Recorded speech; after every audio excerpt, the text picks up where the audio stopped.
2026 թվականի հունիսի 6-ին Հայաստանի Հանրապետության ներքին գործերի նախարարության միգրացիայի և քաղաքացիության ծառայությունից հայտարարեցին,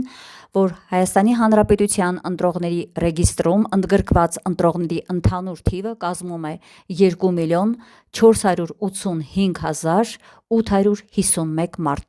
Կենտրոնական ընտրական հանձնաժողովը ևս հրապարակեց նույն թիվը, շեշտելով, որ Հայաստանում ընտրության իրավունք ունի 2,485,851 մարդ։ Սակայն այս հրապարակումից անմիջապես հետո ի հայտ եկավ բոլորովին այլ թվային պատկեր։ Կենտրոնական ընտրական հանձնաժողովը հրապարակեց ընտրողների հետևյալ թիվը՝ ուշադրություն՝ 2,503,996 ընտրող, ինչ է ստացվում։ Ընտրողների թիվը փաստորեն միանգամից ավելացել է 18,145-ով։ Պարզ հարց է առաջանում. այդ ինչպես աճեց ընտրողների թվաքանակը,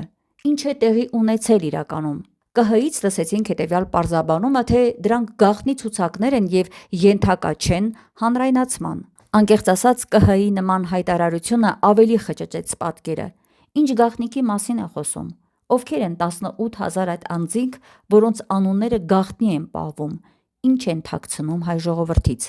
Հիմա անդրադառնանք ավելի վաղ շրջանառված տեղեկատվությանը, համաձայն որի 2026-ի հունիսի 7-ի ընտրությունների նախաշեմին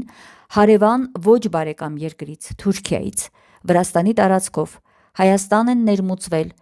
190,000 կեղծ հայկական անձնագրեր և 25,000 կեղծ հայկական ID քարտեր։ Կա կարծիք, որ այդ անձնագրերը հասել են Հայաստան և օգտագործվել հունիսի 7-ի ընտրությունների ժամանակ։ Հայք Նյուզի բազմաթիվ զանգերը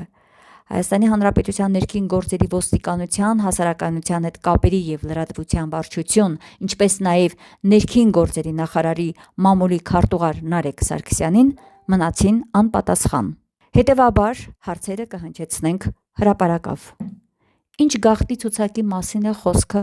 ովքեր են գաղտնի ցուցակում ընդգրկված 18,000 անձինք։ Ճիշտ է այն տեղեկատվությունը, որ Թուրքիայից Վրաստանի ճանապարհով Հայաստան են ներմուծվել մի քանի տասնյակ հազարի հասնող հայկական կեղծ անձնագրեր, փաստաթղթեր և դրանք օգտագործվել են ընտրություններում։ Պարզաբանում ենք պահանջում նաև Կենտրոնական ընտրական հանձնաժողովից, թե որ քաղաքական ուժի օգտին են քվեարկել 18,000-ից ավելի գաղտնի պահվող այդ անձինք։ Պատկան մարմինները պարտավոր են իրազեկել հայ ժողովրդին, թե ինչ է կատարվել և կատարվում իր թիկունքում։ Հայք Նյուզ լրատվական։